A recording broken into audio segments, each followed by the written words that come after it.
जब आप दवाई खरीद के लाते हो, इतनी महंगी महंगी दवाइयाँ आप लाते हो, वो पैसा आपकी जेब से जा रहा है, वो पैसा आपका जो मुनाफा होना चाहिए था वो मुनाफा आपका कम हो रहा है। तो इस पूरी चर्चा में आज हम आपको समझाने की कोशिश करेंगे कि आप जैविक तरीके से कैसे खेती करके लागत को कम कर सकते हो।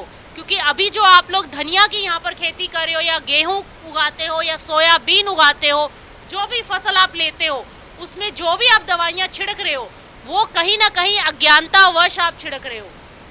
आप लोग किसी से पूछकर छिड़कते हो या अपनी मर्जी से छिड़कते हो? कोई बताना चाहेगा? आप लोगों से हमारा ये सवाल है कि जब आप खेत में दवाई छिड़कते हो तो आप किससे पूछकर दवाई लेकर आते हो? कोई बताएगा? किसी से नहीं पूछते, अपनी मर्जी से। जो दुकानदार दे देता है, सब जगह पे सब किसानों का एक ही जवाब है कि जो दुकानदार दे देता है हम वही छिड़क देते हैं।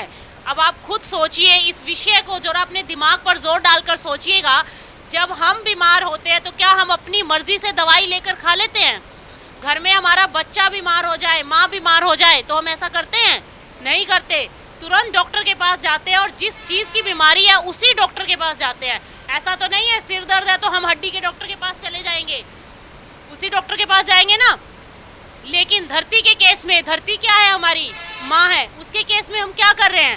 जब हमारी धरती को कोई बीमारी आई तो हम डॉक्टर के पास नहीं गए, हम सीधा दुकानदार वाले। तो जब आप दुकानदार के पास जाते हो तो वो एक की बजाय आपको 3 से 4 दवाइयाँ एक साथ दे देता है।